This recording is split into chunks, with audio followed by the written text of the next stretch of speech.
Okay, this is a very important part of programming this board and the remote control that I have here. So the instructions online are okay, but they're kind of bland and confusing a little bit. So this is the main one I'm assuming you will have to adjust. For the most part, what you're trying to adjust is the throw. Let's see if I can get some focus going here. So, remote control is always on first, airplane on second. When you're programming this, do not do it with the airplane on because it will take off and do all kinds of spinny stuff, and you'll need to be prepared to slap that shut-off switch. So you're going to do your adjustments. So what you do is you hold down, let's go ahead and do this.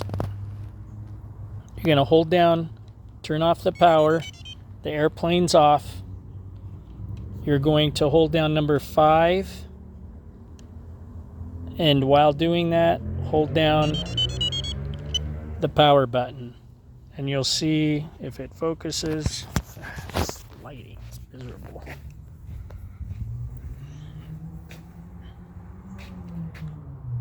It's going to be flashing. Okay? So I don't know because of mixing how exactly this works, but you'll adjust this down and listen to it. When you hear the beep, burp, the burp sound mean you're at the lowest setting, and it has like 50 settings or something. So I'm going to raise it up 2, and then I'm going to check this right side one. That was at 3. 1, 2, 3. So now I have 2 just above bottom setting and 3 just above bottom setting. Then I'm going to hold down 5. You'll hear the beep. Basically, each channel has its thing. It's mixed, so it's a little confusing. So only fart around with one channel at a time. Now I've switched the remote back to normal. I'll go ahead and turn this on, being prepared to shut her down. So the remote is on. It's out of program mode. Don't do it in program mode with this on. You're going to turn on the power. You're going to see the flashing. And now we can test the throws. And what we're doing is we're adjusting throttle speed and throws.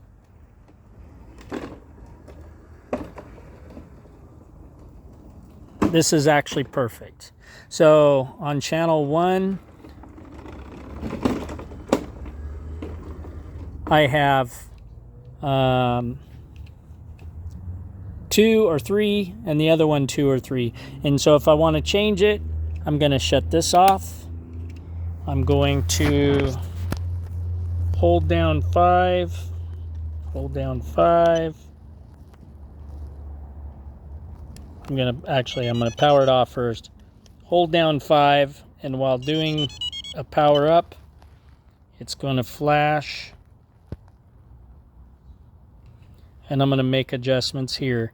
So I'm only going to do a left or right side at a time to try it. So I'm going to drop 1 down. I'm going to hold 5 to lock it in. And then I'm going to turn on the power. And we're going to test it again. Only do left channel 1 or 2 separately. Don't try to do all, you're going to get confused. So you can see how slow it turns now.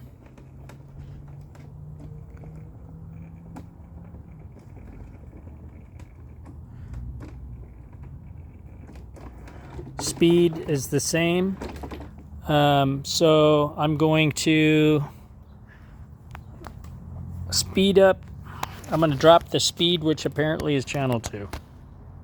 So I'm going to shut it off. I'm going to power down. I'm going to hold 5, power on. It's going to flash. Or it's not. I did it wrong. Power it off. Hold down 5.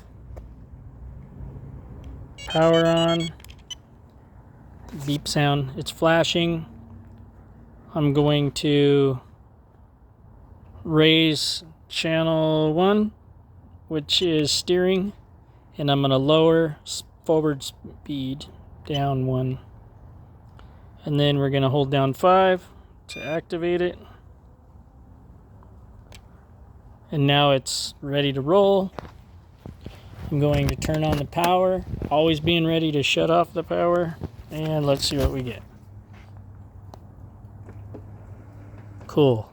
Speed slower, turning is a lot better.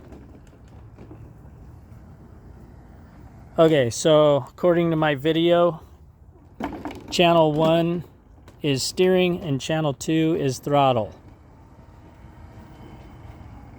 So if you want this thing like super reactive, once you get used to it, you'll adjust those. But right now, steering is decent. Throttle has been slowed down. So that's done through the remote, not through anything else. And always, the startup procedure is radio on first, then that. That off first, then this. The radio's the last thing to be turned off and the first thing to be turned on. So that being said, it should work pretty good.